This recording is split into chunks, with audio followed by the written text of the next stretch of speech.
Hello friends, வணக்கம் and welcome to கோமூஸ் kitchen. நாம் இன்றைக்கி பார்க்க போகிற recipe quick tiffin box recipe தான். தேவையான பொருட்களை பார்த்துடலாம். சாதத்துக்கு ரைஸ் எடுத்திருக்கேன். இன்றைக்கி மொச்சப்பயிர் போட்டு புளிக்குழம்பு. அதனால் மொச்சப்பயிரை லைட்டாக வறுத்து கழுவி தண்ணியில் ஊற வச்சுருக்கேன். ஒரு பெரிய வெங்காயம், ஒரு சின்ன தக்காளி, ஒரு பெரிய தக்காளி, ஒரு கத்திரிக்காய், ஒரு முருங்கைக்காய், ஒரு 10 பல் பூண்டு, அரை கப்பு சின்ன வெங்காயம் எடுத்திருக்கேன். இன்றைக்கி கீரை பொரியல், அதனால அரைக்கீரை கட் பண்ணி வச்சுருக்கேன். குக்கரில் சாதத்தையும் இந்த மொச்சப்பயிரையும் வச்சிடலாம். இப்போ இதை மூடிடலாம். வெஜிடபிள் கட் பண்ணிட்டு காட்டுறேன். மொச்சப்பயிர் புளிக்குழம்புக்கு பார்த்துடலாம். நான் இப்போ கடாயை போட்டுருக்கேன். நல்லெண்ணெய் விட்டுக்கிறேன்.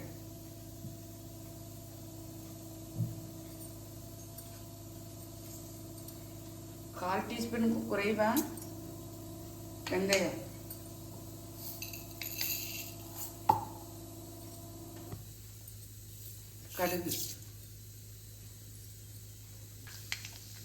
கடுகு நல்லா பொரிஞ்சிச்சு பாருங்க.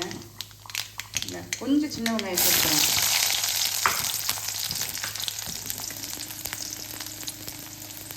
நறுக்கி வச்ச தக்காளியிலே கொஞ்சமாக சேர்த்துக்கிறேன்.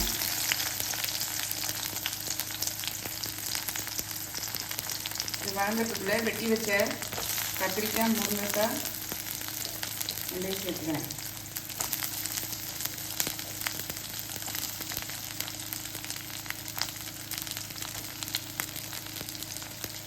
நல்லா வதங்கட்டும்.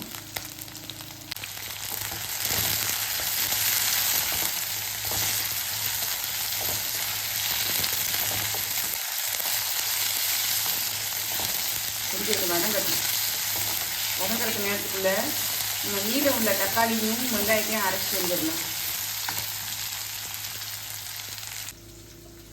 மிக்ஸி ஜாரில் வெங்காயத்தை சேர்த்துருக்கேன். மீதம் உள்ள சின்ன வெங்காயத்தை, இந்த பூண்டையும் சேர்த்துடலாம். பூண்டு எண்ணெயில் வதக்கலாம். அந்த சில பேர் இறக்கி வச்சுக்குவாங்க இல்லையா, அதனால நான் இதை போட்டு அரைச்சிடுவேன். தக்காளியும் இதில் சேர்த்துட்றேன். மீதம் உள்ள தக்காளி இது நல்லா அரைச்சி பேஸ்ட் ஆகிட்டு அதோட கலந்துடலாம். அரைச்சிட்டு வந்துட்டு பாருங்க. இப்போ அதோட கலந்துடலாம்.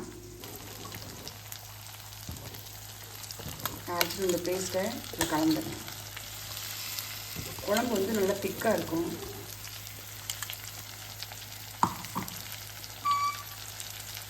தண்ணி விட்டு அலசி வச்சுக்கோங்க. நல்லா வதங்கணுன்னு நம்ம சேர்த்துறோம்.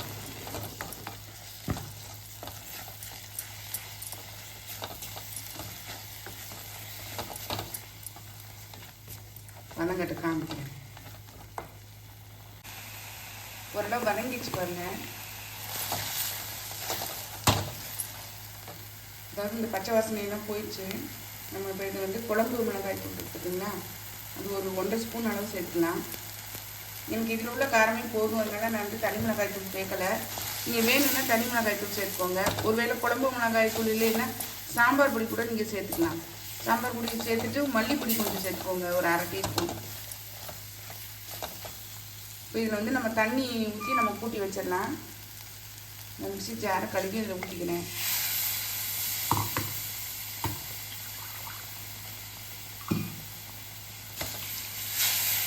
உங்களுக்கு எவ்வளவு தேவையோ அந்த அளவுக்கு ஊற்றிக்கோங்க. புளி நம்ம கடைசியாக கொதி வந்த பிறகு நம்ம ஊற்றிக்கலாம்.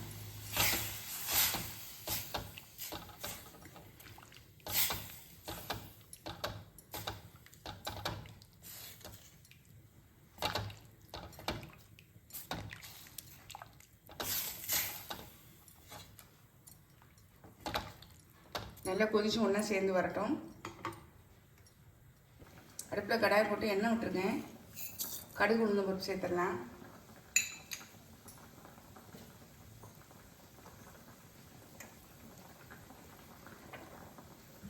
வெங்காயம்,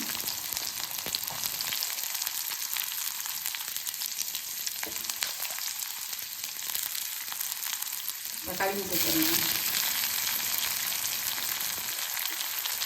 பச்சை மிளகாய், 2 பச்சை மிளகாய் கட் பண்ணி வச்சுருக்கேன், அதையும் சேர்த்துடலாம். நல்லா வந்து வதக்கி விட்றலாம். ரொம்ப வதக்கணும்னு அவசியம் இல்லை, லைட்டாக வதங்கணும்.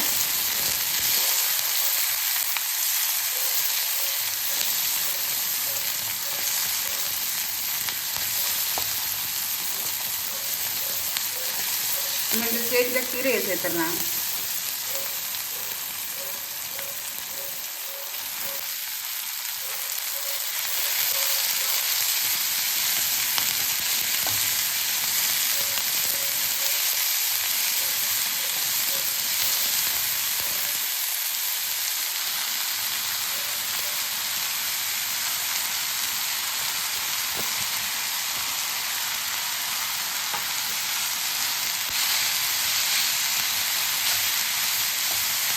குயிக்காக முடிச்சுக்கோங்க.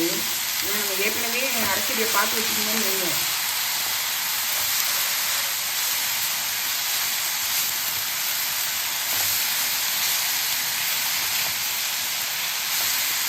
கொஞ்சம் வேகத்துக்கான கீரை வந்து ஓரளவு வதங்கிடுச்சு, ஆல்மோஸ்ட் இது வந்து ரெடி ஆகிடுச்சு. கொஞ்சம் உப்பு சேர்த்துக்கலாம். கீரையில் வந்து நிறைய உப்பு சேர்க்கக்கூடாது, ஏன்னா ஏற்கனவே கீரை வந்து அதில் கொஞ்சம் உப்பு இருக்கும். அதனால் வந்து லைட்டாக போட்டாலே போதும், இல்லைன்னா வந்து அதிகமாகிடும் உப்பு.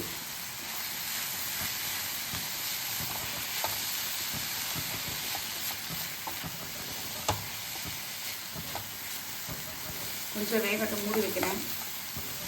குழம்பு பார்க்கலாம். குழம்பு நல்லா கொதிச்சு பாருங்க,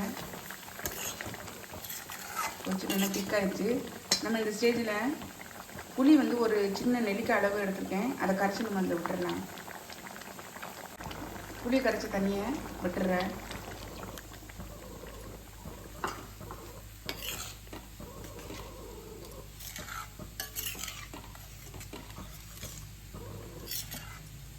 ஒரு கொதி வரட்டும். நம்ம இப்போ உப்பு சேர்த்துடலாம்.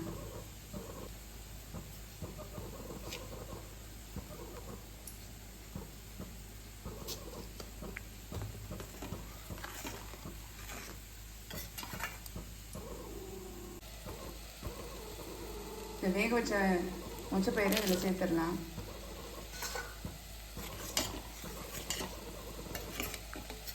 நல்லா கொதிச்சு எண்ணெய் பிரிஞ்சு வரட்டும். அப்படியே இருக்கட்டும். நம்மளுடைய கீரை வந்து சூப்பராக ரெடி ஆகிடுச்சுங்க. நம்ம இப்போ இதை இறக்கிடலாம். குழம்பும் ஆல்மோஸ்ட் ரெடி ஆகிடுச்சு. சிவப்பரிசி புட்டு தான் நம்ம பார்க்க போகிறோம் காலை டிஃபனுக்கு. சிவப்பரிசி மாவு எடுத்திருக்கேன். இது கடையில் வாங்கினது தான். இந்த குருணையாக இருக்கும் இல்லையா, புட்டு உண்டான இது. இப்போ இதில் வந்து உப்பு சேர்த்துருக்கேன். உப்பில் வந்து கொஞ்சம் வெது வெதுப்பான தண்ணி சேர்த்துக்கிறேன். நல்லா மிக்ஸ் பண்ணிவிட்டு இதை தெளித்து நம்ம புட்டுக்கு ரெடி பண்ணிடலாம். நல்லா கரைஞ்சிச்சு பாருங்கள் உப்பு.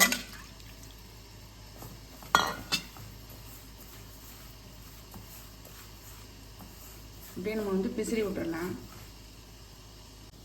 நல்லா பிசிறிட்டேன் பாருங்கள். இதில் பிடிச்சா வந்து இப்படி பிடிக்க வரணும், இப்படி உதுத்து ஊற்றோம்னா உந்துடணும். ரெடி ஆயிடுச்சு. இப்போ இட்லி பாத்திரத்தில் தான் நான் வச்சு ரெடி பண்ண போகிறேன். அதில் வச்சு வேக விட்டுடலாம்.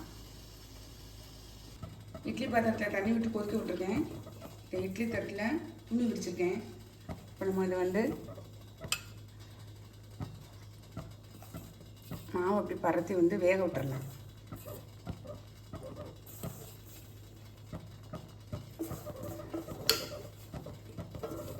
புட்டுக்குள்ளேயும் வச்சு வேக விடலாம்.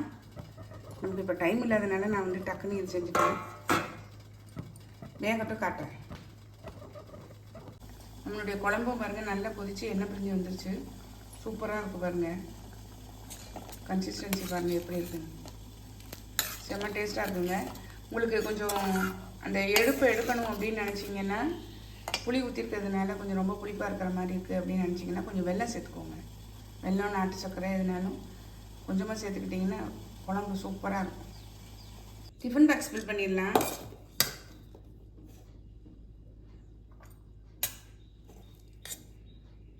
சாதம், தயிர் சாதத்துக்கு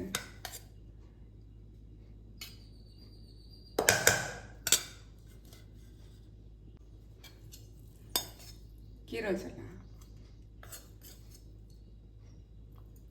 கீரை பொரியல் சூப்பராக வச்சாச்சு.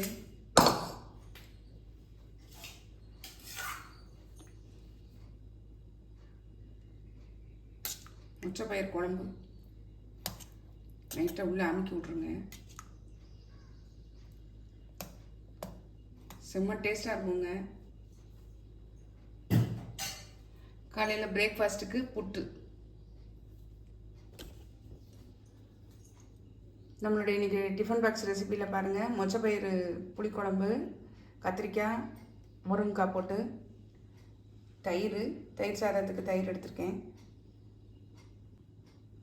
தயிர் சாதத்தில் இந்த மாங்காய் ஊறுகாய், கீரை பொரியல், காலை டிஃபனுக்கு வந்து சிவப்பரிசி புட்டு. உங்களுக்கு இந்த ஐடியா பிடிச்சிருந்தா நீங்களும் ட்ரை பண்ணி பாருங்கள். ட்ரை பண்ணி பார்த்து கமெண்ட்டில் சொல்லுங்கள். லைக் பண்ணுங்கள், ஷேர் பண்ணுங்கள், சப்ஸ்கிரைப் பண்ணுங்கள். பக்கத்தில் உள்ள பெல் ஐக்கானை கிளிக் பண்ணுங்கள். நாளைக்கு வேற ஒரு ரெசிபியில் உங்களை சந்திக்கிறேன். பை. தேங்க்யூ.